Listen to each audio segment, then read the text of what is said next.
Hello दोस्तों, मेरा नाम है सूरज और आप देख रहे हैं स्टोरी टेकअप।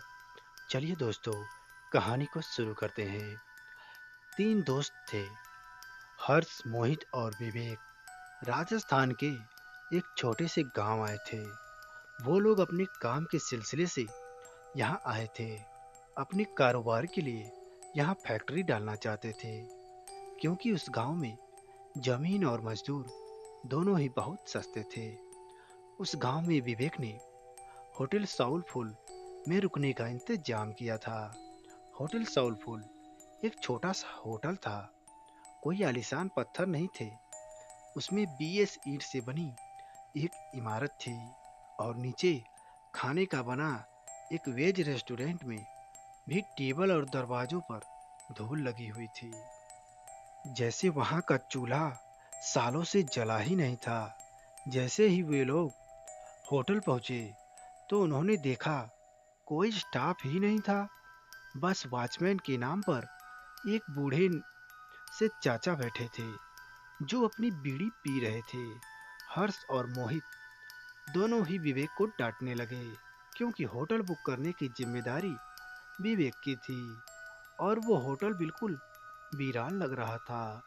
उनकी बातों को सुनते हुए वो वॉचमैन चाचा हंसते हुए उन तीनों के पास आए और उनसे पूछने लगे कि क्या वो होटल में ही रुकने वाले हैं।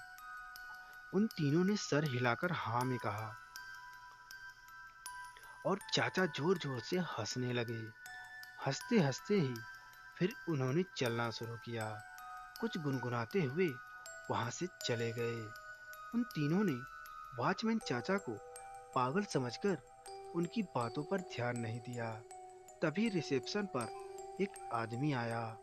एक लंबा सा घनी दाढ़ी वाला आदमी आया। उसने उन्हें रूम की चाबी दे दी। वो लोग ऊपर अपने कमरे में गए। उन्होंने अपना सामान रखा और कुछ देर आराम करने लगे।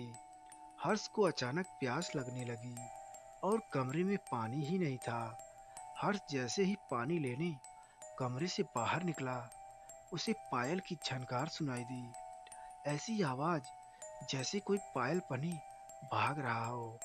हर्ष डर गया। उसको ये बात बेहद अजीब लगी, क्योंकि उसको होटल में कोई और नजर ही नहीं आ रहा था। अब उसके फ्लोर के लास्ट कोने से पायल की आवाज के साथ साथ एक लड़की के हंसने की आवाज भी आने लगी थी। हर्ष उस आवाज के पीछे जाने लगा था कि तभी उसके कंधे पर किसी ने हाथ रखा और हर्ष चीख पड़ा। पीछे रिसेप्शनिस्ट पानी लेकर खड़ा था। हर्ष ने अपनी बौखलाहट में उस हर्ष को डांटा और पानी लेकर वापस अपने कमरे में चला गया। देर रात मोहित होटल की बालकनी में खड़ा अपनी गर्लफ्रेंड से बातें कर रहा था। उस बालकनी से हाईवे का रास्ता साफ दिखाई देता था। अचानक उस रास्ते पर एक एक्सीडेंट होता दिखा। मोहित चौंक गया। वो जैसे ही नीचे दौड़ लगाने के लिए जैसे ही मुड़ा तो उसके पीछे सफेद कपड़ों में एक बूढ़ा आदमी खड़ा था। उस आदमी की लंबी सी सफेद दाढ़ी और चेहरे पर ढेर सारी झुर्रियां थी। मोहित उस आदमी को देखकर घबरा गया था, क्योंकि वो आदमी सिर्फ हाईवे की तरफ देखकर मुस्कुरा रहा था। उसने मोहित को देखा और उसने हंसना बंद कर दिया। वो आदमी जैसे ही मोहित की ओर चला, मोहित डरकर अपने कमरे में आ गया। कमरे में आकर जब मोहित ने खिड़की से जब हाईवे पर देखा तो वहां कोई एक्सीडेंट नहीं हुआ था। अगले दिन तीनों फैक्ट्री की साइड देखने निकले, लेकिन गाड़ी शुरू होकर थोड़ा ही आगे बढ़ी थी तभी बंद हो गई। साइड पर जाने के लिए कोई बस या सवारी भी नहीं थी। उन तीनों ने रिसेप्शनिस्ट को कॉल करके पूछा, तो उसके कहने पर एक मैकेनिक को बुलाया। 3 घंटे बाद जब मैकेनिक आया तो उसने गाड़ी को थोड़ी देर तक देखने के बाद गाड़ी को वर्कशॉप पर ले जाना पड़ेगा। वो तीनों मैकेनिक के साथ ये उसकी गाड़ी में चले गए और साइड पर उतर गए। साइड देखते देखते शाम हो गई थी। उनको मैकेनिक का कॉल आया कि उनकी गाड़ी पूरी तरह से बिगड़ चुकी है और वो कब तक बनेगी कहा नहीं जा सकता। अब उन्होंने वापस जाने के लिए एक ट्रक वाले से बात की और उस ट्रक वाले को होटल पर खाना खाने का लालच दिया। लेकिन जब उन्होंने उस ट्रक वाले के सामने होटल सोलफुल का नाम लिया, तब वो ट्रक वाला बेहद घबरा गया। उस ट्रक वाले ने उन्हें बताया कि उस होटल में भूतों का बसेरा है।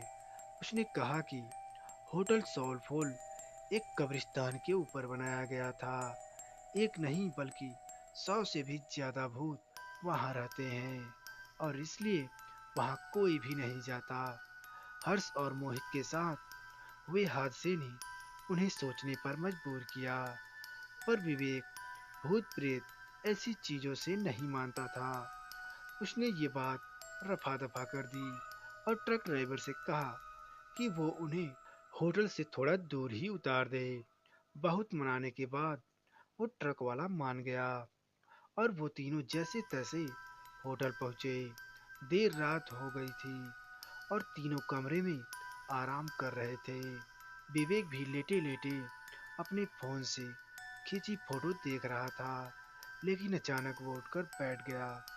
ऐसा लग रहा था जैसे उसके होश ही उड़ गए हो। उनकी तस्वीरों में उनके ही कमरे में बहुत सारे बच्चे दिखाई दे रहे थे। वो बच्चे शायद उस होटल में बसे भूत ही थे। विवेक का पूरा शरीर ठंडा पड़ गया। उसने हर्ष और मोहित को जब फोटोज के बारे में बताया तो वो तीनों घबरा गए। वो उस होटल के रिसेप्शनिस्ट को ढूंढते हुए नीचे आए, लेकिन उस आदमी का कहीं नामो निशान ही नहीं था। वहां उन्हें वो बूढ़े चाचा बैठे हुए मिले।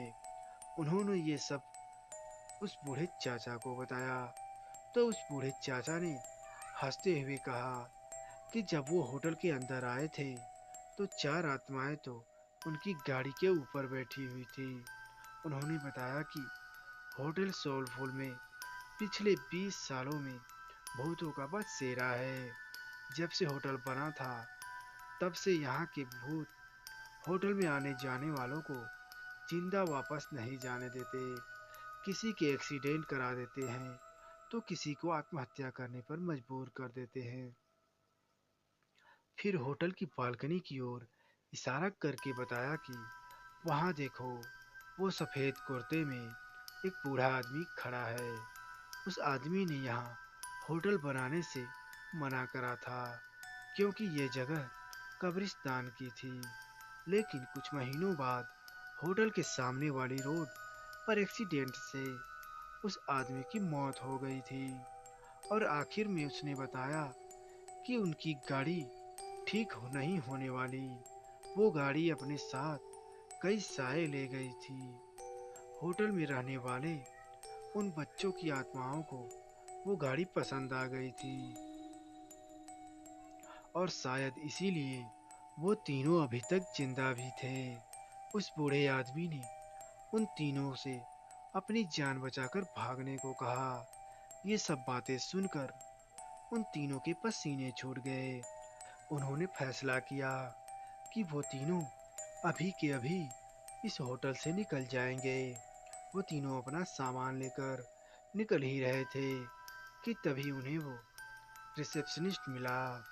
वो तीनों उसे धक्का मार के वहां से तेजी से भागे। हाईवे पर आकर वो तीनों जा रही गाड़ियों से लिफ्ट मांगने लगे, लेकिन कोई गाड़ी रुकने का नाम ही नहीं ले रही थी। तभी वो रिसेप्शनिस्ट भागते हुए उनके पास आया और उनसे पूछा कि वो लोग क्यों भाग रहे हैं।